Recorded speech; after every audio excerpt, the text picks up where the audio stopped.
दोस्तों, हाल ही में आपको पता होगा पूजा खेड़कर का मामला आया आईएएस में गड़बड़ी का। तो इस जैसे फर्जीवाड़े को रोकने के लिए अब यूपीएससी की तरफ से कुछ नए नियम लागू किए जा रहे हैं, जिसमें देखिए एक तो कैमरे और स्कैनर जैसे टेक्नोलॉजी का इस्तेमाल किया जाएगा। जैसे ही एग्जाम में कोई गड़बड़ी मिलेगी, तुरंत यूपीएससी हेडक्वार्टर दिल्ली को डायरेक्ट अलर्ट मिलेगा और फर्जी कैंडिडेट होंगे तो एग्जाम सेंटर पर गेट पर ही पकड़े जाएंगे। यूपीएससी द्वारा एग्जाम में सिक्योरिटी बढ़ाने के लिए अब कई बड़े बदलाव किए जा रहे हैं। एग्जाम लेने के तरीके में भी बदलाव होगा। कैंडिडेट पर टेक्नोलॉजी के जरिए नजर रखी जाएगी। Fingerprint facial recognition system AI CCTV surveillance कैमरे से मॉनिटरिंग होगी। महाराष्ट्र पुणे की पूजा खेड़कर का मामला तो आपको पता होगा। 31 जुलाई तक तो वो ट्रेनी आईएएस थी, लेकिन अब वो नहीं है क्योंकि उनकी आईएएस पोस्ट को ही कैंसिल कर दिया और उन पर यूपीएससी एग्जाम देने पर भी बैन लगा दिया। उन पर आरोप है कि उन्होंने अपने माता पिता का नाम बदला, तय सीमा से ज्यादा बार यूपीएससी का एग्जाम भी दिया। आरोप यह भी है कि उन्होंने विकलांगता और ओबीसी आरक्षण जैसे कोटे का भी गलत इस्तेमाल कर आईएएस का पद हासिल किया था। राइट, तो पूजा खेड़कर फॉर्म भरने से लेकर सिलेक्शन तक कई फर्जीवाड़ा करती रही, लेकिन यूपीएससी यानी संघ लोक सेवा आयोग इसे समय रहते पकड़ नहीं पाया। दोबारा ऐसा न हो, इसलिए अब यूपीएससी के सिस्टम को मजबूत किया जाना और एग्जाम लेने के तरीके में बड़े बदलाव की तैयारी की जा रही है। देश का हर एक स्टूडेंट, लड़का लड़की जो कोई भी पढ़ाई एजुकेशन से जुड़ा है, कॉम्पिटिटिव एग्जाम की तैयारी कर रहा है, वो इस वीडियो को जरूर ध्यान से पूरा देखिएगा, क्योंकि मैं आपको A to Z इन्फॉर्मेशन पूरी प्रोसेस बताऊंगा। कांच की तरह क्लियर समझाऊंगा कि यूपीएससी के एग्जाम में अब क्या क्या नए बदलाव लागू होने जा रहे हैं, कैसे पूरा सिस्टम काम करेगा, इसके साथ ही और क्या क्या बदलेगा। एग्जाम प्रोसेस से लेकर एग्जाम सिलेक्शन तक में यूपीएससी के टेंडर की भी पूरी डिटेल जानेंगे। अपन सबसे पहले बात करते हैं यूपीएससी एग्जाम में होने वाले बदलाव को लेकर 3 अहम बातें जानेंगे।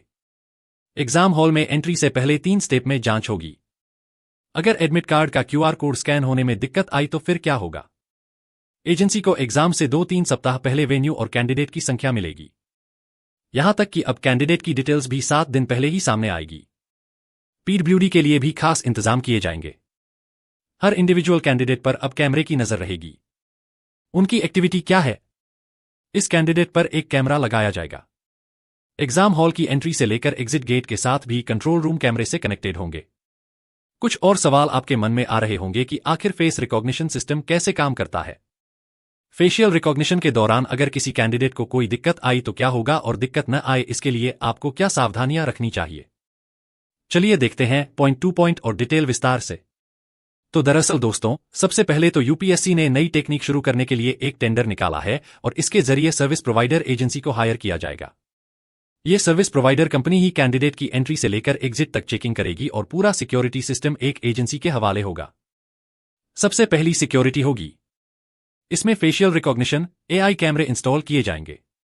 यह कैमरा कैंडिडेट को चेहरा देखकर नहीं पहचानेगा, बल्कि वो 2 आंखों के बीच की दूरी, नाक से आंखों की दूरी, थोड़ी से नाक और आंखों की दूरी को देखकर पहचान करेगा। कुल मिलाकर हर एक फेस में जो हमारा चेहरा होता है उसमें 80 नोड्स होते हैं और इसी के आधार पर पहचान करेगा कि एग्जाम में कैंडिडेट सही है या कोई डमी या फेक कैंडिडेट तो नहीं है उसकी जगह पर। और साथ ही एग्जाम हॉल में अगर किसी तरह की एक्टिविटी जरा भी संदिग्ध लगती है तो सीधा कैमरे के मेन सर्वर में अलर्ट मैसेज चला जाएगा। मान लीजिए अगर कोई कैंडिडेट बिहार या तमिलनाडु के किसी एग्जाम सेंटर पर एग्जाम देते वक्त ताक झांक करता है, इधर उधर देखता है, तो यूपीएससी दिल्ली के कंट्रोल रूम में इसका अलर्ट रियल टाइम में मिल जाएगा। समझ रहे हो, इतनी एडवांस होगी ये टेक्नोलॉजी। आइए पहले जानते हैं यूपीएससी एग्जाम में होने वाले बदलाव को लेकर 3 अहम बातें जो काफी चर्चा में हैं। नंबर 1, यूपीएससी के एग्जाम सेंटर पर एंट्री से पहले कैंडिडेट को फेस रिकॉग्निशन, फिंगरप्रिंट और एडमिट कार्ड की क्यूआर कोड स्कैनिंग से गुजरना होगा। यह 3 स्टेप वेरिफिकेशन होगा और यह काम एक सर्विस प्रोवाइडर कंपनी करेगी जिसका टेंडर जारी किया यूपीएससी ने। मैंने आपको बताया नंबर 2, पूजा खेड़कर के केस में जैसे अलग अलग टाइम पर फॉर्म भरते समय अलग अलग जानकारी दी गई और उसे ट्रेस भी नहीं किया जा सका। अब ऐसी गड़बड़ी करने वाले कैंडिडेट की पहचान आसानी से हो सकेगी। साथ ही अब कोई कैंडिडेट अपनी पहचान या कोई डिटेल छिपाकर बदलकर एग्जाम सेंटर में एंट्री नहीं कर पाएगा। नंबर 3, यूपीएससी एग्जाम के पेपर पैटर्न में बदलाव नहीं कर रहा है, बल्कि यूपीएससी का यह बदलाव कैंडिडेट की जांच पड़ताल से जुड़ा होगा। मतलब एग्जाम कंडक्ट कराने की प्रोसेस में सिक्योरिटी बढ़ाएगी, न कि एग्जाम पैटर्न में कोई बदलाव आए। समझ रहे हो? सब कुछ फाइनल होने के बाद एग्जाम में शामिल हुए एक एक कैंडिडेट की लाइव मॉनिटरिंग भी की जा सकेगी। फेस रिकॉग्निशन सिस्टम से यह चेक किया जा सकेगा कि फॉर्म भरने वाला कैंडिडेट ही एग्जाम देने आया है या कोई और चेकिंग की यह सब सिक्योरिटी प्रक्रिया यूपीएससी के प्री, मेंस और इंटरव्यू के दौरान भी फॉलो होगी। अभी दोस्तों यूपीएससी 14 मुख्य एग्जाम कंडक्ट कराता है। देश भर में इसके 80 सेंटर हैं और एग्जाम के लिए 1 से 3 हजार तक वेन्यू है। मतलब place 12 lakh candidate on average exam कराने में सक्षम है। अभी यूपीएससी अब कैमरे की सिक्योरिटी के डिटेल्स दे कि कब कब सीसीटीवी कैमरे से अलर्ट जारी होगा। एंट्री एग्जिट गेट पर किसी तरह का संदिग्ध मूवमेंट होने पर एग्जाम रूम में अगर फर्नीचर सही तरीके से नहीं रखा गया तो भी कैमरा, अगर ऑफलाइन हुआ या उससे छेड़छाड़ की गई तो भी डायरेक्ट हेडक्वार्टर पर अलर्ट जारी होगा। वहीं क्लासरूम में एग्जाम से 1 घंटे पहले संदिग्ध एक्टिविटी हुई तो भी अलर्ट मिलेगा। एग्जाम रूम में तय लोगों से ज्यादा लोगों के एंट्री होने पर भी अलर्ट आएगा। रूम में फोन लाने, लड़ाई या बहस होने पर भी अलर्ट जारी होगा। अब देखिए एक्सपर्ट का क्या कहना है इस पर। मिर्जा आरिफ बेग जो कि फाउंडर हैं फ्लाइट टेक्नोलॉजी कंपनी के, वो बोले कि स्टूडेंट्स को यही सलाह है कि जैसी फोटो आप फॉर्म भरते समय अपलोड करें उसी तरीके से एग्जाम सेंटर पर जाएं। मतलब अपना हुलिया जैसे दाढ़ी मूंछ बढ़ा लिया, ऐसे कुछ बदले नहीं।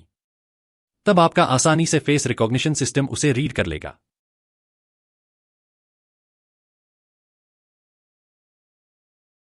समझ गया। दूसरा अनफेयर मीन्स में कई चीजें आती है, जैसे कोई कैंडिडेट टीचर की बात नहीं सुन रहा या बहस कर रहा या ज्यादा मूवमेंट कर रहा या फिर 2 कैंडिडेट आपस में बात कर रहे हैं, तो ये सब कुछ अब अनफेयर मूवमेंट में काउंट होंगे और इनका भी सीधा हेडक्वार्टर पर अलर्ट मिलेगा। ओके, यहां तक क्लियर हो गया। अब देखिए एग्जाम हॉल में एंट्री से पहले भी 3 स्टेप में जांच होगी। नंबर 1, एडमिट कार्ड का क्यूआर कोड स्कैन किया जाएगा और सर्विस प्रोवाइडर कंपनी के ऑथराइज्ड लोग ही इसकी स्कैनिंग करेंगे। नंबर 2, फॉर्म भरते वक्त दिए गए फिंगरप्रिंट और एग्जाम सेंटर पर पहुंचने के बाद दिए गए फिंगरप्रिंट का मिलान किया जाएगा।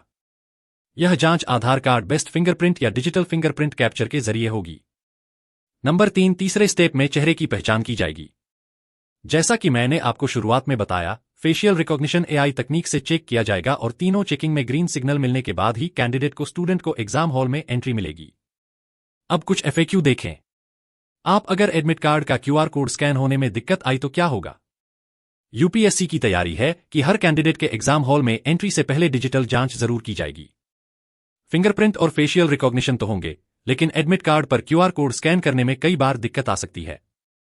ऐसे में अगर क्यूआर कोड स्कैन नहीं होगा तो फिर इसे तुरंत मैनुअली चेक किया जाएगा और इस दौरान कैंडिडेट के रोल नंबर और उसके आधार पर चेक कर आगे का प्रोसेस किया जाएगा। देखिए, एजेंसी को एग्जाम से 2-3 सप्ताह पहले ही वेन्यू और कैंडिडेट की संख्या मिलेगी ताकि कैंडिडेट की डिटेल्स और डेटा का भी मिसयूज न हो सके। हालांकि इसमें भी किसी कैंडिडेट की डिटेल नहीं होगी। उन्हें सिर्फ कैंडिडेट की संख्या और कितने कमरों में कितने स्टूडेंट एग्जाम देंगे, इसकी जानकारी दी जाएगी। कैंडिडेट का बायोमेट्रिक डेटा वगैरह पहले उन्हें नहीं मिलेगा, जबकि कैंडिडेट की डिटेल्स तो महज 7 दिन पहले मिलेगी और इस दरमियान भी पीडब्ल्यूडी कैंडिडेट के लिए खास ख्याल रखा जाएगा। और एक महत्वपूर्ण सवाल कि फेशियल रिकॉग्निशन के दौरान किसी कैंडिडेट को दिक्कत न हो।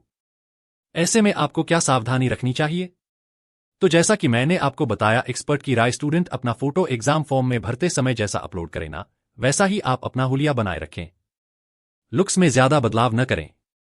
समझ रहे हो? तो ये कुछ दोस्तों यूपीएससी एग्जाम सेंटर्स पर महत्वपूर्ण बदलाव आपको देखने को मिलेंगे नेक्स्ट एग्जाम से। इसलिए थोड़ा जल्दी भी जाएं एग्जाम सेंटर पर, क्योंकि इन सारी वेरिफिकेशन प्रोसेस में थोड़ा टाइम भी लगेगा। जैसे एयरपोर्ट पर अपनी फ्लाइट के टाइम से पहले अपने को पहुंचना होता है, तो ठीक वैसे ही आपको एग्जाम सेंटर हॉल पर भी जल्दी पहुंचने करेगा। हालांकि ये सब कुछ गाइडलाइंस आपको आपके एडमिट कार्ड में और मिल जाएगी, कितना टाइम पहले जाना वगैरह वगैरह। बाकी प्री अलर्ट मैंने दे दिया और बिल्कुल आसान भाषा में इजी तरीके से मैंने समझाने की कोशिश की। उम्मीद है आपको समझ में भी आया होगा।